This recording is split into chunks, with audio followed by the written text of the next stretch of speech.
عیسائی مذہب سے تعلق رکھنے والے ہوں یا یہود و نصارہ ہوں، کوئی بھی مذہب کے لوگ ہوں، ان لوگوں کے آپ سنتے ہیں امریکہ میں یا دوسرے ممالک میں فحاشی سر عام ہوتی ہے۔ اللہ کا شکر ہے پاکستان میں اتنی نہیں ہوتی، پھر بھی کہیں نہ کہیں تک ہو رہی ہے، ڈراموں کے ذریعے، فلموں کے ذریعے، لیکن اللہ تعالیٰ نے اس طریقے سے محفوظ رکھا جو طریقہ کار ان کا ہے، تو وہ کہیں پر بھی فحاشی کرتے ہیں، کہیں پر بھی وہ ماحول کریٹ کرتے ہیں جس سے فحاشی پھیلتی ہے، تو وہ ایسا کرنے سے یہ ثابت کرتے ہیں کہ اللہ نے انہیں انسان بنایا ہے مگر ان کی حرکات جانوروں والی۔ میری طرف توجہ رکھیں، ان کی حرکات جانوروں والی ہیں، اگر ان کی حرکتیں انسانوں والی ہوتی تو وہ ایسا نہیں کرتے۔ اب اللہ نے جب ہمیں سب سے اعلیٰ مخلوق بنایا تو پھر ہمیں طور طریقے بتایا، اور ایک بات یاد رکھیں کہ جب آپ کوئی مشین بھی خریدنے کسی دکان پر جائیں تو جب آپ کوئی مشین خریدتے ہیں تو اس مشین کے ساتھ آپ کو ایک آؤٹ لیٹ دی جاتی ہے، ایک بک دی جاتی ہے جس میں اس مشین کو چلانے کا طریقہ کار ہوتا ہے، لیکن ہر آدمی صرف بک پڑھ کر طریقہ نہیں سیکھ سکتا، اسی لیے پہلے کچھ ایکسپرٹس ہوتے ہیں، یعنی وہ مشین دکاندار جو ہوتا ہے وہ آپ کو پہلے مشین چلا کر دکھاتا ہے، مشین ایسے چلتی ہے، ایسے بند ہوتی ہے، ایسے کھلتی ہے، پھر اس کے ساتھ آپ کو ایک کتاب دے دیتا ہے کہ یہ بک لیٹ ہے، آپ جہاں پر رہنمائی حاصل کرنا چاہیں وہاں اس بک لیٹ کو پڑھیے گا، آپ کو رہنمائی مل جائے گی۔ بالکل اسی طرح اللہ رب العزت نے انسان کی ہدایت کے لیے انبیاء علیہ السلام کو بھیجا اور اس کی ہدایت کے لیے کتابیں بھیجی، اور وہ آسمانی کتابیں انسان کی ہدایت کے لیے نازل ہوئی، تو نبی آتے رہے، لوگوں کو ہدایت کی طرف بلاتے رہے۔ ان نبیوں کے اندر جو سب سے آخری نبی آیا وہ ہمارے نبی جناب محمد مصطفیٰ صلی اللہ علیہ وسلم، نبی کریم علیہ السلام آئے، آپ پر قرآن نازل ہوا، آپ نے اس کی تعلیم لوگوں کو دی۔ اب ہمارا کام یہ ہے کہ ہمیں اللہ اور اس کے رسول کی جب تعلیم مل گئی، ان کی طرف سے ہدایت مل گئی، تو اب ہمارا کام ہے کہ ہم اس پر عمل کریں۔ ابھی موضوع اس طرف نہیں ہے، ورنہ میں اس طرف بات کرتا کہ ہمیں مذہب کی ضرورت کیوں ہے اور اسلام کے چلنے کے فوائد کیا ہیں، لیکن ایک بات یاد رکھیں کہ اللہ کا فضل ہے کہ ہم مسلمان گھرانے میں پیدا ہوئے ہیں، تو ہمیں چاہیے کہ ہم اسی طریقے سے زندگی گزاریں جس طرح ہمارے نبی کریم علیہ السلام نے ہمیں گزارنے کا طریقہ بتایا۔ آپ دنیا میں کوئی بھی مذہب دیکھ لیں، آج ایک سوال پیدا ہوتا ہے کہ تم کہتے ہو مذہب اختیار کیا جائے، کمیونسٹ لوگ جو ہیں، جو ایسے لوگ ہیں جو مذہبوں کو نہیں مانتے، اللہ کو نہیں مانتے، وہ یہ کہتے ہیں کہ تم کہتے ہو کہ مذہب پر چلنا ضروری ہے، تو پھر اسلام پر ہی چلنا ضروری کیوں ہے؟ ہم کہتے ہیں اس لیے کہ دنیا میں کوئی ایک مذہب ایسا دکھاؤ کہ جس کے اندر زندگی کا ہر لمحہ گزارنے کا طریقہ بتایا گیا ہو۔ جب تم دنیا کے سارے مذاہب پڑھو گے تو پتہ چلے گا اسلام کے علاوہ اور کوئی مذہب ایسا نہیں جو سارے طریقہ کار زندگی کے گزارنے کے بتاتا۔ یہ صرف اسلام کا ہی خاصہ ہے کہ وہ ہمیں ہر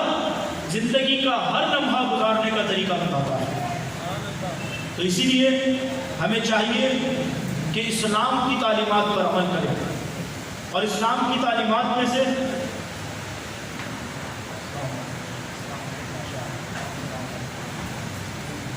درود شریف اللہم صلی اللہ علیہ وسلم، نعرہ تکبیر، نعرہ رسالت، نعرہ تحقیق، نعرہ حیدری، نعرہ غوثیہ، علماء اہل سنت، شناخان مصطفیٰ۔ آج کی اس روح پرور محفل مبارکہ ہے پاکستان کے عظیم شناخان مصطفیٰ قاری حافظ غلام مصطفیٰ قادری صاحب جناب قبلہ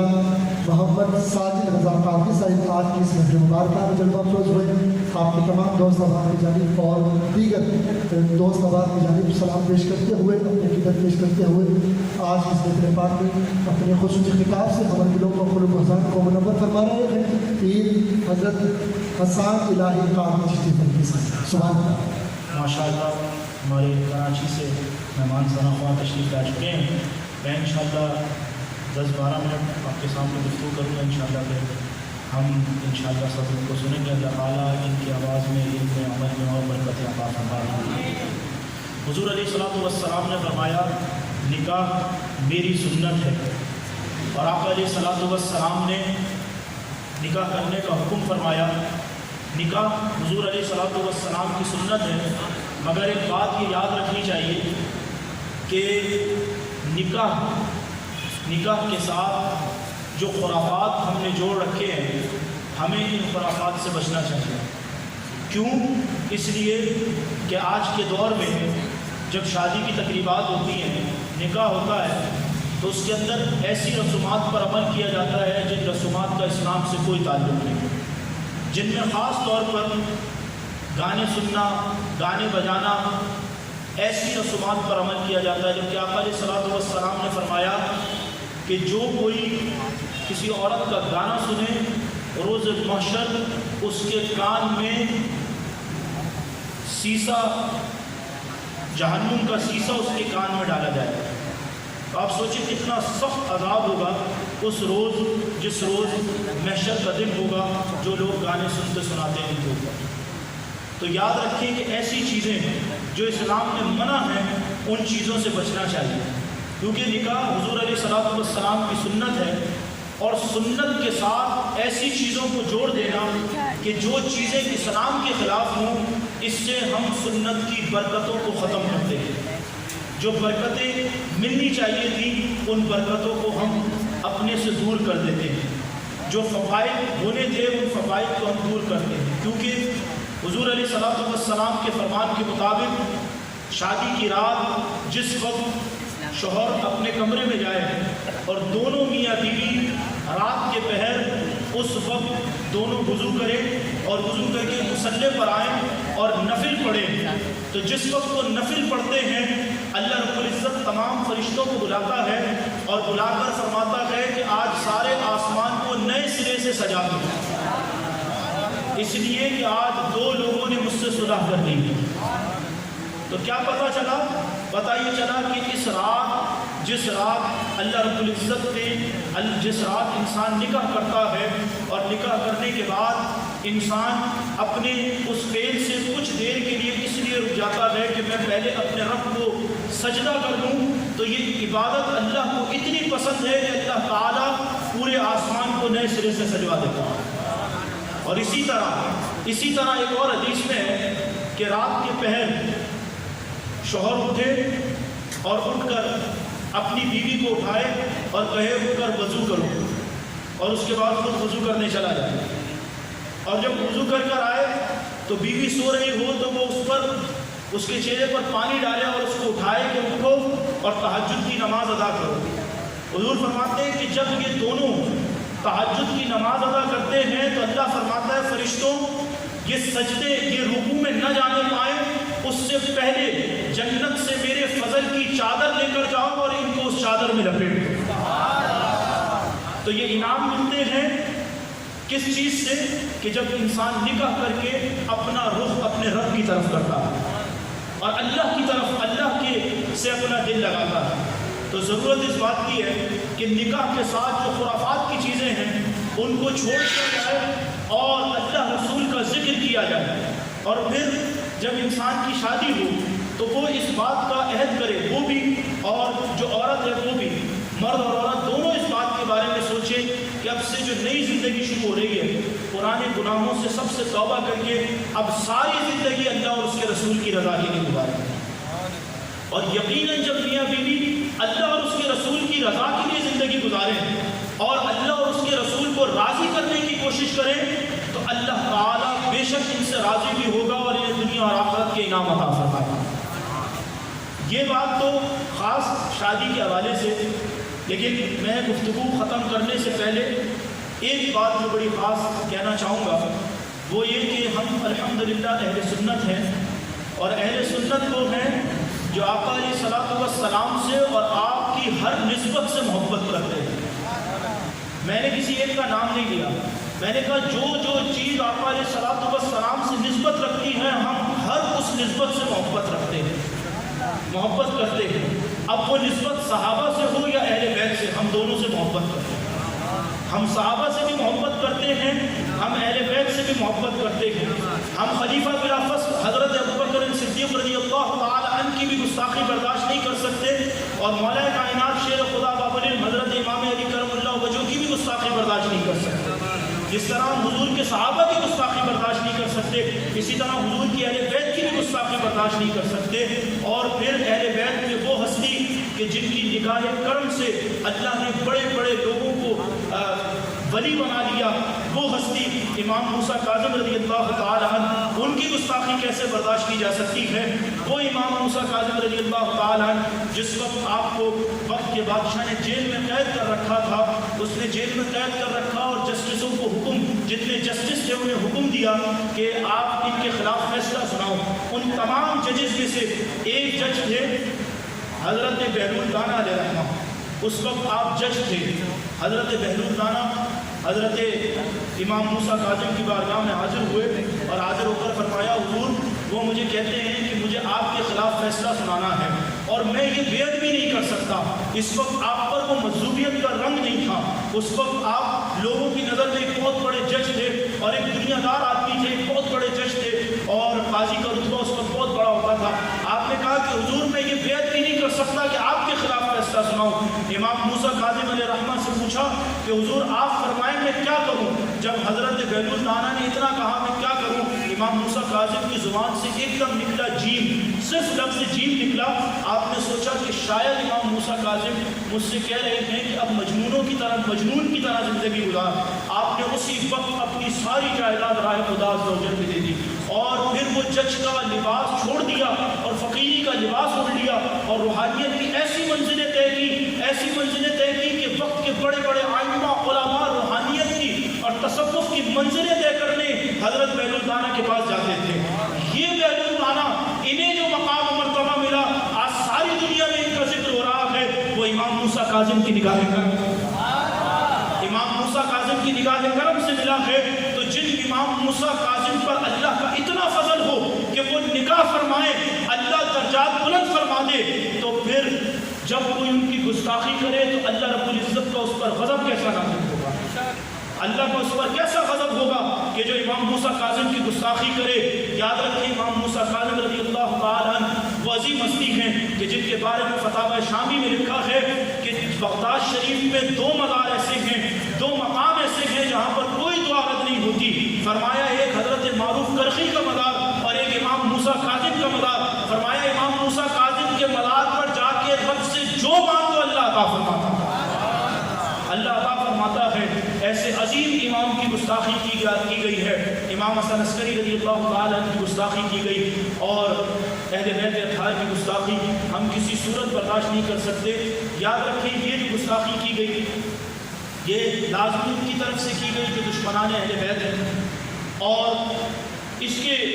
مقابل ان کو ہم لوگوں نے اہل سنت کے لوگوں نے الحمدللہ اہل سنت نے ان کے خلاف آواز اٹھائی. مگر جو روافض ہیں انہوں نے کیا کیا کہ ان کے خلاف آواز اٹھانے کے بجائے حضور کے صحابہ کے اوپر بھونکنا شروع کر دیا. انہوں نے حضور کے صحابہ پر بھونکنا شروع کر دیا. تو اب وہ جو حضور کے صحابہ کی گستاخیاں کر رہے ہیں الحمدللہ ہمارا ان سے بھی کوئی تعلق نہیں، اور جو اہل بیت کی گستاخی کر رہے ہیں اللہ کے فضل سے ہمارا ان سے بھی کوئی تعلق نہیں. ہم اہل سنت ہیں، ہمارے نزدیک نہ اہل بیت کی گستاخی برداشت کی جا سکتی ہے اور نہ ہی حضور کے صحابہ کی گستاخی برداشت کی جا سکتی ہے. ایک بات یاد رکھیں، ملک شام، عراق اور دیگر مسلمان ممالک میں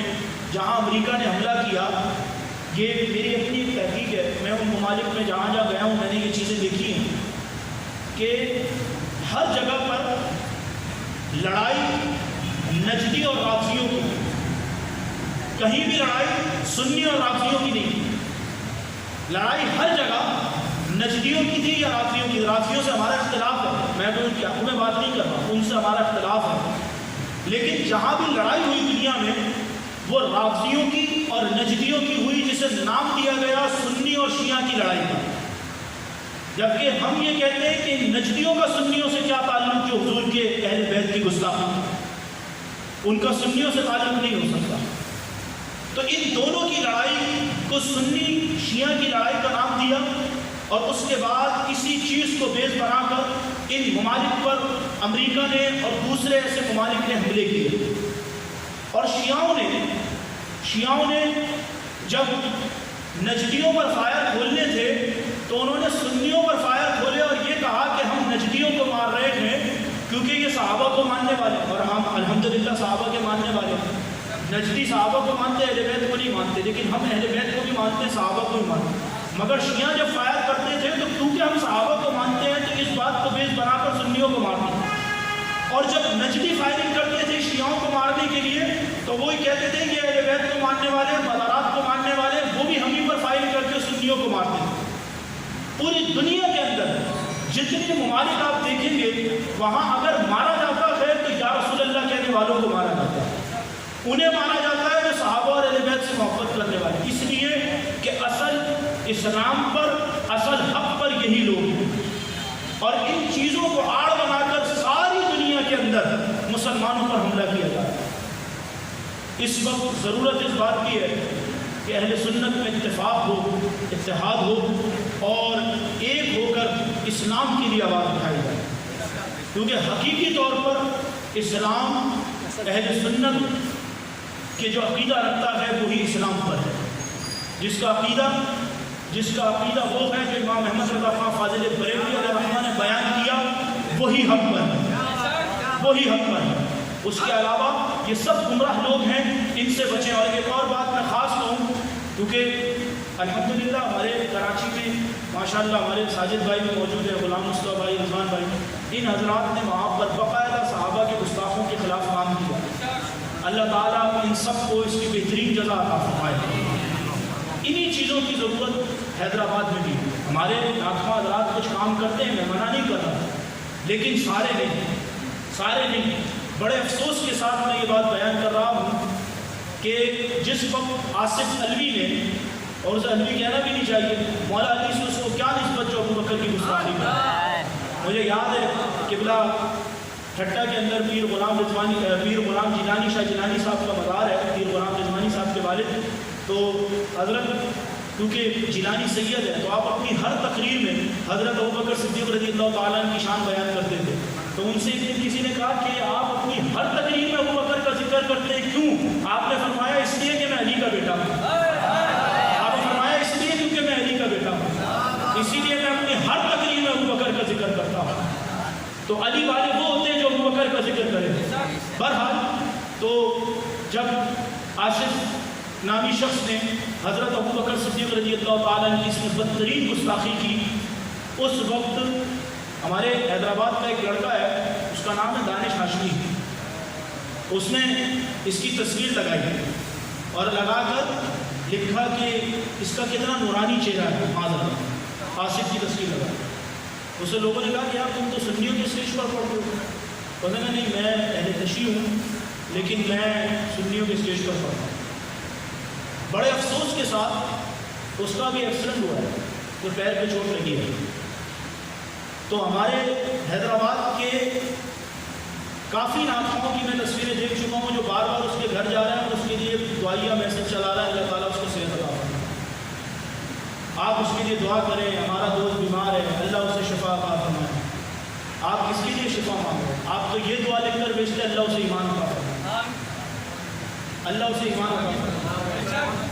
یہ کون سی دعا ہے اللہ اسے شفا عطا فرمائے؟ آپ یہ دعا کرتے ہیں اللہ اسے ایمان عطا فرمائے۔ اگر آپ کے باپ کو کوئی گالی دے، کوئی سنی ناخواں دے دے، آپ اہل تشیع چھوڑیں، وہابی چھوڑیں، کوئی سنی ناخواں آپ کے باپ کو گالی دے، آپ 1 سال تک مجھے اس کے گھر پہ جا کے دکھا دیں، ساری زندگی جا کے دکھا دیں، اگر آپ میں غیرت ہوگی نا، نہیں جائیں گے کہیں گے میرے باپ کو گالی دی۔ اس نے حضرت ابوبکر صدیق کے گستاخ کی تعریفیں کی، آپ اس کے گھر جا رہے ہیں اور آپ اپنے آپ کو ناخواں کہہ کے اس کی دعائیہ تصویریں لگا رہے ہیں، تو آپ کون سے ناخواں ہیں؟ آپ کس چیز کے لیے پڑھ رہے ہیں؟ آپ کس چیز کے لیے پڑھ رہے ہیں؟ یہ کون سا ظلم کر رہے ہیں آپ اہل سنت کے ساتھ؟ پھر آپ اہل سنت کے اسٹیج پر آ کر اتنی بڑی بڑی باتیں کرتے ہیں جیسے آپ سے بڑا سنی دنیا میں کوئی پیدا ہی نہیں ہوا۔ تو ایسے لوگوں سے بچیں، اور میں نے نام اس لیے لیا تاکہ آپ کو یہ کہہ سکوں کہ برائے کرم ایسے لوگوں سے بچیں جو لوگ صحابہ کی گستاخیاں کرتے ہیں پھر سنیوں کے اسٹیج پر آتے ہیں۔ تو ایسے لوگوں سے بچیں، اپنے اسٹیج پر ان کو بالکل نہ بلائیں، اس لیے کہ کوئی صحابہ کی گستاخی کر اسٹیج پر آ کے مولا علی کی منقبت پڑھے، کسی صورت سے کوئی اس کی منقبت قبول نہیں ہوگی۔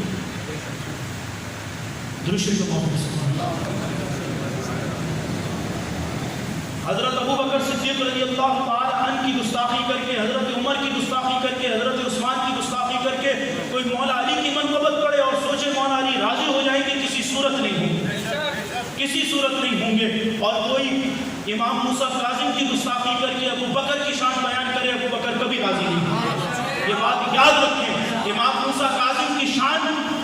میں گستاخی کر کے کوئی صحابہ کا کتنا ذکر کرتا رہے، اسے کوئی فائدہ نہیں ہوگا. فائدہ صرف اسے حاصل ہوگا جو صحابہ کی بھی شان بیان کرے، اہل بیت کی بھی شان بیان کرے.